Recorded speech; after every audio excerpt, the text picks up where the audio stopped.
میں Farhan Indian media بک سے آج محمود مدنی صاحب ہمارے ساتھ ہیں جو کہ انڈین پولیٹیشین اور فارمر ایم پی رہ چکے ہیں. 2006 سے 2012 تک یہ ایم پی تھے اور ابھی جنرل سیکریٹری ہیں جماعت علماء ہند کے. تو آج ان سے کچھ بات کرنے جا رہا ہوں میں لنچنگ کے بارے میں. وہاں پہ لنچنگ جو ہو رہی ہے اس کے بارے میں کچھ. السلام علیکم حضرت. وعلیکم السلام. حضرت ایک جو بہت زیادہ موب لنچنگ ہو رہا ہے اور نیا جو ابھی حادثہ جھارکھنڈ میں ہوا ہے تو اس میں تبریز انصاری کے اوپر, اس کے بارے میں آپ کا کیا کہنا ہے؟ دیکھیے, کسی بھی ملک میں قانون اگر بھیڑ کے ہاتھ میں ہو جائے تو یہ اس ملک کے نظام کے لیے اور نظام چلانے والوں کے لیے, ملک کے بسنے والوں کے لیے, تینوں کے لیے یہ نہایت خطرے کی گھنٹی ہے. بہانہ کوئی بھی ہو, جب کسی سویلائزڈ سوسائٹی میں چھوٹی لڑائیاں دوسرے کی موت کا سبب بن جائیں اور موت ایک آدمی کے ہاتھ سے نہ ہو, بھیڑ کے ہاتھ سے ہو, یا کسی کا اپنی وچار دھارا یا اپنے مذہب اور عقیدے سے الگ ہونا اس کے مارے جانے کا سبب بن جائے, تو یہ اور زیادہ سیریس ہو جاتا ہے. میرا یہ یقین ہے کہ یہ دہشت گردی کی ایک نہایت خراب قسم ہے. اس سے موب وائلنس جو ہے, اس سے جس طرح کی دہشت پھیلتی ہے وہ بم بلاسٹ سے بھی زیادہ ہے. تو یہ دہشت گردی سے بھی زیادہ ہینیس کرائم ہے. تو ایسا جو حادثہ ہو رہا ہے اس کا کارن کیا لگتا ہے؟ یہ کوئی پلان حادثہ ہے یا یہ کچھ اور؟ دیکھیے, یہ کافی مشکل سوال ہے. اگر ہم یہ کہیں پلان حادثہ ہے تو اس کا بہت دور تک جاتی ہے بات. اگر ہم یہ کہیں نہیں یہ پلان نہیں بلکہ انسٹنٹ اچانک ہو گیا, تو پھر اس جرم کی جو گہرائی اور خرابی ہے وہ کم ہو جاتی ہے. تو نہ میں اس کو اس کی جگہ سے بڑھانا چاہتا ہوں نہ گھٹانا چاہتا ہوں. تو میرا ایسا سمجھنا ہے کہ ملک میں مسلمانوں کے تعلق سے ایک خاص سوچ بنائی گئی ہے, ایک لمبی پلاننگ اور لمبے کوشش ہے کہ یہ لوگ جو ہیں یہ بدیشی ہیں, فارنر ہیں, ان کا سارا تعلق باہر والوں سے ہوتا ہے, یہ تو یہاں کے ہے نہیں, یہ تو پاکستانی ہیں, یہ تو پاکستان کہہ کے بڑے بڑے لوگ جوڑتے ہیں اس کو. تو اس کی وجہ سے ایک مزاج بننے لگا ہے لوگوں کا, اور وہ مسلمان کو ایک پرابلم سمجھنے لگے ہیں لوگ, خصوصاً جب غصے میں آ جائے کسی بھی وجہ سے. اور آسان ہوتا ہے اس لیے کہ مجرموں کو ٹھیک سے سزا نہیں ملتی ہے. جس سماج کی طرف سے یہ اس طرح کے واقعات ہو رہے ہیں اس سماج کے بڑے لوگ, مذہبی قائدین, پولیٹیکل لوگ, سوشل لیڈرز, وہ خاموش بیٹھے ہوئے. ان کی طرف سے اس کے مذمت میں, اس کی برائی میں کوئی بیان نہیں آ رہا ہے, کوئی کوشش نہیں ہو رہی ہے. تو یہ ساری وجہ مل کر کے یہ صورتحال پیدا ہوئی ہے. جب بھی ایسا حادثہ ہوتا ہے تو محلے کے جو لوکل لیڈر ہوتے ہیں یا سوشل ورکر ہوتے ہیں یہ موم بتی جلانا شروع کر دیتے ہیں, اور اس سے بڑا جو نیتا ہوتا ہے میڈیا والا کو بلا کے ان کے سامنے اپنی ٹی آر پی بڑا کرتا ہے. ایم پی جو ہوتے ہیں وہ اپوزیشن والوں کے اوپر شروع کرتے ہیں. تو اس کے بارے میں کیا کہیں گے, اور اس حادثے کو روکنے کے لیے سولوشن کیا ہے؟ دیکھیے, ایک سولوشن نہیں ہے کوئی.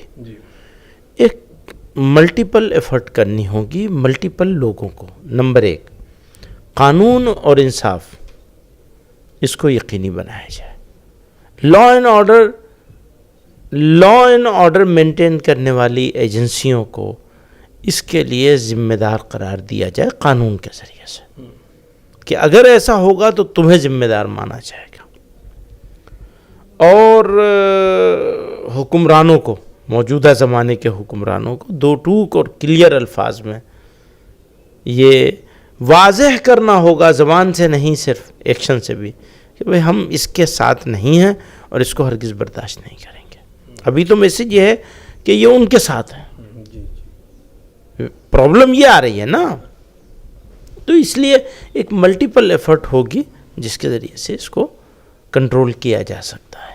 کیونکہ جیسے پارلیمنٹ میں لوگ جب ووٹ لے رہے تھے تو کسی نے جے سری رام, کسی نے بندے ماترم اور کسی نے اللہ اکبر کہا. اس کا بھی امپیکٹ گراؤنڈ میں بہت پڑا. ہاں, ماحول جو ہے اس کی وجہ سے یعنی بہت ساری چیزوں کی وجہ سے ماحول خرابی کی طرف جا رہا ہے, یہ تو ہے.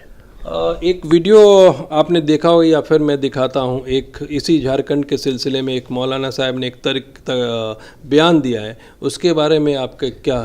آج تبریز کے سلسلے میں بات اٹھی ہے اور یہ آواز تو مسلم سنگٹھن کے ہمارے بچوں نے اٹھائی ہے. یہ بہت پہلے اٹھ جانی چاہیے تھی, چونکہ موبلی جی کا کیس 1-2 نہیں بلکہ سینکڑوں میں کئی سو اس میں ہو گئے, اور یہ ایک سازش ہے, یہ بھگوا سازش ہے, یہ کوئی اتفاق نہیں ہے. اور یاد رکھیں وہ بھگوا یا حکومتیں یا سازشکار بھی غور سے سن لیں, مسلمان اب جاگنے لگا ہے, جاگ گیا ہے کہ ہم اپنے بچوں کو اس کے لیے تیار کریں گے. موبلنگ اور جو یہ اتیاچار اور یہ جو روزانہ کی جو ہے موتیں اور لوگوں کو جو ہے تنگ کرنا اور پریشان کرنا, اس کے خلاف مسلمانوں کے پاس بھی نوجوان بچے ہیں, مسلمانوں کے پاس بھی جو ہے طاقتیں ہیں, مسلمانوں کے پاس بھی ہتھیار ہیں, مسلمان بھی استعمال کر سکتا ہے. مگر مسلمان امن پسند ہے. اگر ہم بھی اسی کی طرح آ جائیں تو اس ملک میں ان کا جینا مشکل کر دیں گے. ہم ایسا نہیں ہے کہ ہم نہیں جانتے. اگر جس طریقے سے ہمارے ساتھ وہ اتیاچار کر رہے ہیں, اگر ہمارے نوجوان بچوں کو ہم نے ایک دفعہ اشارہ کر دیا اور اکسا دیا تو ہمارے بچے ان سے کئی زیادہ طاقت رکھتے ہیں.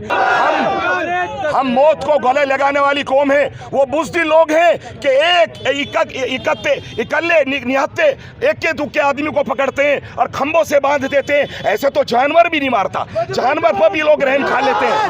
ٹھہرو بھائی, بات کہنے دو. نعرہ تکبیر میں دم نہیں رہا, اتنا نعرہ تکبیر میں دم پیدا کرنا ہے. ہم اپنے بچوں کو اب متحد کر رہے ہیں, متفق کر رہے ہیں. ایسے لوگوں کو کیفر کردار تک پہنچائیں گے, ان کی چمڑیاں ادھیڑیں گے ہم. میرا ماننا ایسا ہے کہ لوہے کو مشہور تو یہ ہے کہ لوہے سے کاٹا جاتا ہے, لیکن آگ کو آگ سے نہیں بجھایا جا سکتا, نفرت کو نفرت سے نہیں ختم کیا جا سکتا, شدت کو شدت سے نہیں مٹایا جا سکتا, غصے کو غصے سے نہیں ختم کیا جا سکتا, سختی کو سختی سے نہیں ختم کیا جا سکتا. اگر آپ کو نفرت کو ختم کرنا ہے تو محبت سے ہوگی, آگ کو بجھانا ہے تو پانی کی ضرورت پڑے گی, شدت کو ختم کرنا ہے تو نرمی کرنی پڑے گی. تو میں اس کے سخت خلاف ہوں. ہم اپنی سوسائٹی میں اللہ کے رسول صلی اللہ علیہ وسلم کے طریقے کے خلاف کوئی چیز منظور نہیں کر سکتے, کسی قیمت پر نہیں. ہمیں تو راستہ نکلنے کا, ہر اندھیرے میں سے, ہر گمراہی میں سے, ہر مشکل میں سے, ہر طوفان میں سے راستہ اگر ملے گا تو پیارے نبی صلی اللہ علیہ وسلم کے طریقے میں ملے گا. اس کے علاوہ کوئی کہیں ڈھونڈنے کی کوشش کرے اور ترکی بترکی ہو جائے تو بھائی وہ تو ایمان کی دولت سے محروم ہے. ان کا جواب, تم ایمان والے لوگ ان کا جواب اس طرح سے دیں گے, اس لب و لہجے میں, مجھے منظور نہیں. اسی سلسلے میں پارلیمنٹ کے اندر مودی جی نے بھی کچھ کہا ہے, تو ان کے کتھن کے اوپر آپ کو کتنا بھروسہ لگتا ہے؟ یوک کی ہتیا کا دکھ یہاں ہے, سب کو ہے, مجھے بھی ہے, اور ہونا بھی چاہیے. دوشیوں کو کڑی سے کڑی سزا بھی ملنی چاہیے, اور اپرادھ ہونے پر اچت راستہ قانون اور نیائے سے,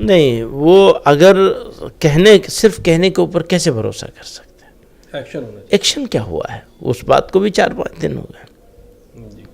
وہ جو وہاں کا ہوم منسٹر ہے جھارکھنڈ کا, وہ ابھی بھی الٹے سیدھے بیان دے رہا ہے, یوں نہیں ہوا ہے, وہ نہیں ہوا ہے, فلاں نہیں ہوا ہے. تو سختی سے کوئی ورڈنگ نہیں آ رہی؟ نہیں. تو ابھی جو سچویشن چل رہے ہیں تو اس کے لیے آپ سب کو کیا میسج دینا چاہتے ہیں کہ کیا کرنا چاہیے اس حالات میں؟ میرا ماننا ایسا ہے کہ مسلمان کو صبر اور تحمل کے ساتھ قانونی لڑائی سختی کے ساتھ لڑنی چاہیے، اور احتجاج جیسے ہو رہے ہیں تو یہ بھی ٹھیک ہے، لیکن اس میں بھی صبر کا دامن ہاتھ سے نہ چھوٹے۔ اس طرح سے کوشش کرنی چاہیے کہ پیسفل ڈیمونسٹریشن، اگر ڈیمونسٹریشن ہونے ہیں، یہ ٹھیک ہے، یہ ایک فنڈامنٹل رائٹ ہے، اپنے غصے کے اظہار کا ایک عمدہ طریقہ ہے، تو وہ ضرور ہونا چاہیے، طاقت سے ہونا چاہیے، لیکن اس پیرامیٹر کے اندر ہونا چاہیے۔ تو اب سیدھی سی بات ہے، جب تک جو لوگ پاور میں ہیں ان کے طرف سے یہ اسٹرانگ میسج نہیں جائے گا تو یہی لگتا یہی ہے کہ اس پہ کنٹرول پانا مشکل ہے۔ ہاں، لیکن ایک اور بات بھی ہے، میں نوجوانوں سے کہنا چاہتا ہوں کہ وہ احتیاط کریں، احتیاط کا دامن ہاتھ سے نہ چھوڑیں، وقت نہ وقت ایسی جگہوں پہ جانے سے بچیں جہاں اکیلے پڑھ سکتے ہوں۔ کہیں اگر کسی بات پر کوئی تو میں ہونے لگے کسی سے، تو اس کو حکمت اور دانائی کے ساتھ مسکرا کر، صبر و تحمل کے ساتھ اس کو آگے نہ بڑھنے دیں، اور اگر خدا نخواستہ کہیں پھنس جائیں بالکل ہی سب چیزوں کے باوجود، تو پھر موت سے نہیں ڈرنا چاہیے۔ جو انداز ہوتا ہے خوش آمدید کرنے کا، اس سے کوئی فائدہ نہیں ہوتا، وہ اور شیر ہو جاتے ہیں۔ تو پھر جو دفاع کا حق ہے اس حق کا پورا استعمال کرنا چاہیے۔ ٹھیک ہے، جو ہوگا ہوگا، لیکن ہم ہتھیار پہلے ہی ڈال دیں، مروب ہو جائیں، یہ ٹھیک نہیں۔ مقابلہ کرنا چاہیے ڈٹ کے۔ آپ کا بہت بہت شکریہ اس پہ روشنی ڈالنے کے لیے۔ جزاک اللہ۔